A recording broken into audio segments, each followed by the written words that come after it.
మీ business ఏదైనా మీ ఊర్లో promotion చేయాలంటే అది సుమన్ టీవీతోనే సాధ్యం. ఇప్పుడే సంప్రదించండి. అందరికీ నమస్కారం. ఈరోజు మహాత్మా జ్యోతిరావు పూలే జన్మదిన వేడుకలు మేము ఇక్కడ జరుపుకుంటా ఉన్నాము. అది జయంతి ఇక్కడ జరుపుకుంటడం చాలా సంతోషంగా ఉంది. ఎందుకంటే మా వైఎస్ఆర్ పార్టీ ఆఫీస్లో అందరూ కౌన్సిలర్లు, చైర్మన్ మేడము, వైస్ చైర్మన్ గారు అందరూ కలిసి ఇక్కడ జరుపుకుంటడము చాలా మంచి పరిణామం, చాలా సంతోషంగా ఉంది. యాక్చువల్లీ మహాత్మా జ్యోతిరావు పూలే గారు మహారాష్ట్రలోని సతారా జిల్లాలో 11 ఏప్రిల్ 1827లో జన్మించినారు. ఆ రోజు ఆయన జన్మించినప్పుడు అట్టడుగు వర్గాలకు అగ్రకుణాల మధ్యలో చాలా గ్యాప్ ఉండింది. ఈయన మామూలు కుటుంబంలో జన్మించాడు. అదేవిధంగా ఆయన ముందుకు సాగుతా వాళ్ళ ఆయన కూడా ఒక పూల వ్యాపారం చేసుకుంటా జీవితం గడిపేవాళ్ళు. అందుకే వాళ్ళ ఫ్యామిలీ కూడా సర్నేమ్ పూలే అని చెప్పి వచ్చింది. ఆయన ఆ రకంగా వ్యాపారం చేసుకుంటా ఆయన చాలా వరకు సొసైటీలో ఒక వ్యత్యాసం చూసినాడు. అట్టడుగు వర్గాలకు అగ్రకుణాల మధ్యలో చాలా గ్యాప్ కనిపించింది ఆయనకు. ఎందుకు ఇది గ్యాప్ వచ్చిందని చెప్పి దాని మీద బాగా ఆయన దీర్ఘంగా ఆలోచించిన తర్వాత ఒక కన్క్లూజన్కి వచ్చారు. ఏమంటే లేడీస్, ఆడవాళ్ళు చదువుల్లో అట్టడుగు వర్గాల వాళ్ళు ఎన్నికి పడిపోతూ ఉన్నారు, ఆడవాళ్ళు ఎన్నికి పడుతూ ఉన్నారు. అదే కాక అగ్రకుణాలు చదువుకొని ముందుకు సాగుతూ ఉన్నారు. అందువల్ల మనం కూడా చదివి ముందుకు సాగితే కేవలం విద్యతోనే మనం వచ్చిందనో ఈ పేదరికాన్ని నిర్మూలించే ఒక కాన్సెప్ట్కి వచ్చేసి ఆయన వచ్చిందనో ఆడవాళ్ళు ఆ కాలంలో బాల వివాహాలు కూడా చాలా వరకు జరుగుతూ ఉన్నాయి. దాన్ని కూడా అడిచేయాలని చెప్పి అన్నిటికీ ఒక రెవల్యూషన్ తీసుకుని వచ్చేసి 1827లో సుమారు 200 సంవత్సరాల క్రితమే ఒక రెవల్యూషన్ తీసుకుని వచ్చి ఈరోజు చేసినాడు ఆయన. ఈరోజు మనం కూడా చూడాలా, 200 సంవత్సరాల తర్వాత కూడా ఆయన మేము గుర్తు చేసుకుంటా ఉన్నామంటే ఆ రోజు ఆయన ఎంత బాటుపడి ఉంటాడో. అగ్రకుణాల వాళ్ళందరూ ఆయన మీద అణగదొగుతూ ఉంటే కూడా ముందుకు వచ్చిందను వారి భార్యను కూడా చదివించి ఒక టీచర్గా చూసి మన భారతదేశంలోనే మొట్టమొదటి ఆడవారికి ఒక స్కూల్ వచ్చిందను మహారాష్ట్రలో ఆయన స్థాపించాడు. ఆ రకంగా ఆయన పేదల కోసం కానీ బడుగు బలహీన వర్గాల కోసం చాలా వరకు ఇది చేశారు. ఈయన స్ఫూర్తిని తీసుకొని సౌత్ ఆఫ్రికా ఆ ఏరియాలో కూడా ప్రతి ఒక్కరూ కూడా ఒక రెవల్యూషన్ వచ్చింది. ఈ రకంగా ఆయన చేస్తున్నాడని చెప్పి ఆఫ్రికన్ కంట్రీస్లో కూడా వాళ్ళందరూ దీని గురించి ఒక స్పిరిట్గా తీసుకుని ముందుకు సాగినారు. ఆ రకంగా చేసిన వ్యక్తి మన మహాత్మా జ్యోతిరావు పూలే గారు. ఆ రకంగా ఈరోజు అదే సిద్ధాంతాలను ఈరోజు మనం జయంతి వేడుకలు జరుపుకుంటున్నాం. ఈ సిద్ధాంతాలను తూచా తప్పకుండా పాటించే వ్యక్తి మన జగన్మోహన్ రెడ్డి గారు. ఆయన ఏం చేశాడు, చదువుతోనే పేదరికాన్ని నిర్మూలించే ఉద్దేశంతో చిన్న పిల్లలు కూడా బడుగు బలహీన వర్గాల పిల్లలు కూడా బాగా చదివి ముందుకు వచ్చినప్పుడే వాళ్ళు కూడా ముందుకు సాగుతారు. వాళ్ళ పేదరిక నిర్మూలన ఉద్దేశంతో నాడు నేడు స్కీమ్ పెట్టేసి చిన్న స్కూల్స్ను కూడా ఆయన కార్పొరేట్ తరహాలో డెవలప్ చేసి అన్ని రకాలుగా ఇంగ్లీష్ మీడియంను తీసుకుని వచ్చేసి CBSE సిలబస్ తీసుకుని వచ్చేసి టోఫెల్ పరీక్షలకు అమెరికాలో జరిగే ఎగ్జామ్స్కి వాళ్ళకు ప్రిపరేషన్స్ ఇచ్చి వాళ్ళకి అన్ని విధాలుగా ముందుకు తీసుకుని వచ్చాడు. ఇది చూసి ఈరోజు అపోజిషన్ పార్టీ వాళ్ళు కూడా ఆ స్కూల్స్కు పోయి నాడు నేడు స్కూల్స్కు తీసుకొని పోయి చూసి అవాక్ అయిపోతున్నారు. వాళ్ళ డెస్క్లు కానీ, వాళ్ళ ఫర్నిచర్ కానీ, వాళ్ళ ఎస్టాబ్లిష్మెంట్ కానీ, వాళ్ళ బాత్రూమ్స్ కానీ చూసి ఆ రకంగా ఆయనకు మనం ఈరోజు జయంతి వేడుకలు జరుపుకునేది కాదు, ఆయన చేసిండే అన్ని స్కీమ్స్ కూడా తూచా తప్పకుండా మనం కూడా చేసి ఈరోజు మీరు కూడా కూటమి ప్రభుత్వం అధికారంలో ఉంది, మీరు కూడా ఆయన ఫాలో చేసుకొని ఖచ్చితంగా ఆయన చేసే దీనిగా తీసుకుని వచ్చినామంటే నిజంగా మేము ఆయన వేడుకలు జరుపుకునే స్థితికి వస్తాము. ఖచ్చితంగా మన సొసైటీ కూడా ముందుకు వస్తుంది. పేదవాళ్ళు, ఆడపిల్లలు అందరూ చదువుకొని ముందుకు వస్తారు. అందువల్ల ఈ సందర్భంగా ఆయనకి మేము మన ఆంధ్ర రాష్ట్ర ప్రజలందరికీ ఆయనకు వేడుకలకు చేసుకున్నామని చెప్పి నమస్కారం. ఈరోజు యావత్ భారతదేశమే కాకుండా ప్రపంచ దేశాల సైతం మహాత్మా జ్యోతిరావు పూలే జయంతిని ఘనంగా జరుపుకుంటున్నారు.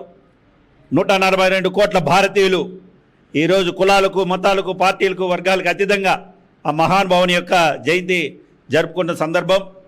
వైఎస్ఆర్ కాంగ్రెస్ పార్టీ సమన్వయకర్త అయిన నిసార్ అహ్మద్ గారి ఆధ్వర్యంలో వైఎస్ఆర్ కాంగ్రెస్ పార్టీ కార్యాలయంలో ఈరోజు సోదరి మున్సిపల్ చైర్మన్ మనోజ్ రెడ్డమ్మ గారు, అదేవిధంగా కౌన్సిలర్లు, అదేవిధంగా మహిళలు, అదేవిధంగా మా యొక్క వైఎస్ఆర్ కాంగ్రెస్ పార్టీ నాయకులు, జగనన్న అభిమానులు, రామచంద్ర రెడ్డి గారి అభిమానులు, మిథున్ రెడ్డి గారి అభిమానులు అందరూ కూడా ఈరోజు ఈ కార్యాలయంలో మరి జ్యోతిరావు గారి జయంతి జరుపుకుంటున్నాం. మరి పెద్దలు నిసార్ అన్న చెప్పినట్లుగా మరి ఆనాడు మనకు స్వతంత్రం లేదు, కానీ అంటరానితనం అనేది చాలా ఎక్కువగా ఉన్నది. కులమతాలు మరి దానికి ఎక్కువ ప్రాధాన్యత ఇచ్చేవాళ్ళు.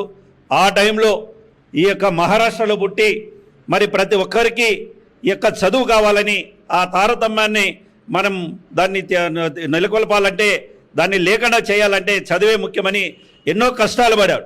పేద ప్రజలకు ముఖ్యంగా అణగారిన పొలాలకు విద్య చెప్పేటప్పుడు ఎంతోమందితో పెద్ద కులస్తులతో చాలా కష్టాలు పడాడు, అవమానం పడ్డాడు. కోడిగుడ్లు తీశారు, టమాటాలు తీశారు, మాను కట్టేసి కొట్టేశారు జ్యోతిరావు పూలేని. చదువు చెప్పకూడదు నువ్వు, చదువు అనేది ప్రజలకు అందరికీ వస్తే జ్ఞానం వస్తుంది, జ్ఞానం వస్తే మమ్మల్ని నిలదీస్తారు, ఈ యొక్క నిలదీతన కానీ చదువు కానీ ఏ యొక్క అణగారిన కులాలకు ఉండకూడదని పెద్ద ఉద్యమం మాదిరి ఎన్ని కష్టాలు వచ్చినా ఎన్ని అవమానాలు చేసినా ప్రతి ఒక్కరికి కూడా చదువు మరి నేర్పిన వ్యక్తి, చదువు అందించిన వ్యక్తి జ్యోతిరావు పూలే. ఈరోజు మహాత్మా జ్యోతిరావు ఫూలే 108వ జయంతి మన మదనపల్లి వైఎస్ఆర్సీపీ కార్యాలయంలో మన మదనపల్లి సమన్వయకర్త నిసార్ అహ్మదన్ గారు, మన వైస్ చైర్మన్ జింకా చలప్తన్న గారు, కౌన్సిలర్లు, ప్రజాప్రతినిధులు, వివిధ విభాగాల మహిళా అధ్యక్షులు అందరూ కలిసి ఈరోజు ఫులే గారి జయంతి నిర్వహించుకోవడం జరుగుతుంది. ఈరోజు మనమందరము ముఖ్యంగా మహిళలు ఈరోజు అన్ని రంగాల్లో మగవారికి ధీటుగా ఈరోజు ముందుకు పోతున్నామంటే ఆ రోజు ఫులే గారు మహిళల కోసము, బడుగు బలహీన వర్గాల కోసం చేసినటువంటి అనేక ఉద్యమాలు కావచ్చు, పోరాటాలు కావచ్చు, ఆ ఫలితమే ఈరోజు మనమందరము ఈరోజు ఇక్కడ నిలబడి ఒక స్థానంలో గుర్తింపు మహిళలకి వస్తుందంటే ఆయన చేసినటువంటి ఉద్యమాలే. ఆ రోజు ఏ రోజైతే ఆయన విద్యావంతుడు కావాలి, బడుగు బలహీన వర్గాల అభివృద్ధి ధ్యేయంగా ముందుకు పోవడం జరిగింది. దాంట్లో వాళ్ళ భార్యని మొట్టమొదట విద్యావంతురాలను చేసి ఉపాధ్యాయులుగా మొదట తీసుకొచ్చి తన తరపున పిల్లలకి, బాలికలకి ఒక స్కూలు స్థాపించి దాంట్లో మొట్టమొదట స్కూల్ని రన్ చేయడం జరిగింది. దీంతో అక్కడి నుండి మొదలైన ప్రస్థానమే ఈరోజు ఈ మహిళల యొక్క అభ్యున్నతి. అదేవిధంగా ఆ రోజు తీసుకొచ్చిన ఎవరైతే ఎడ్యుకేషన్ ఉంటుందో అప్పుడే దేశం ముందుకు పోగలుగుతుంది, అభివృద్ధి చెందుతుందని 200 సంవత్సరాల క్రితమే అతను ఇచ్చిన నినాదమే ఈరోజు అభివృద్ధి పథంలో తీసుకోవాలని యువతకు ముఖ్యంగా ఆ రోజు ఇచ్చిన మెసేజ్ ఈ రోజుకి మనం అందరము ఫాలో అవ్వాలని, దాన్ని ముందుకు తీసుకోవాలని. అదేవిధంగా ఈరోజు మా జగనన్న తీసుకొచ్చిన బడుగు బలహీన వర్గాల సంక్షేమ పథకాలు కావచ్చు, పిల్లల భవిష్యత్తు కోసం మంచి ఎడ్యుకేషన్ కావచ్చు, ఎక్కడైతే బడుగు బలహీన వర్గాల వైద్యం ఖరీదై ఇబ్బంది పడకుండా ఉండడానికి హాస్పిటల్స్ కావచ్చు, ప్రతి ఒక్కటి బడుగు బలహీన వర్గాలు అభ్యున్నతి కోసమే పోరాటపడిన ఆ రోజు ఏదైతే పూలే గారు చేశారో అదే ఈరోజు మా జగనన్న తీసుకొచ్చి చేయడం జరిగింది. దాన్ని ఈరోజు మేము కోరుకునేది కూడా ఒకటే, కూటమి ప్రభుత్వం ఏదైతే మా జగనన్న తీసుకొచ్చాడో వాటిని అదే విధంగా రన్ చేస్తూ బడుగు బలహీన వర్గాల అభివృద్ధికి ముందుకు తీసుకో విధంగా నడుచుకోవాలని కోరుకుంటూ ఇది అవకాశం ఇచ్చిన ధన్యవాదాలు.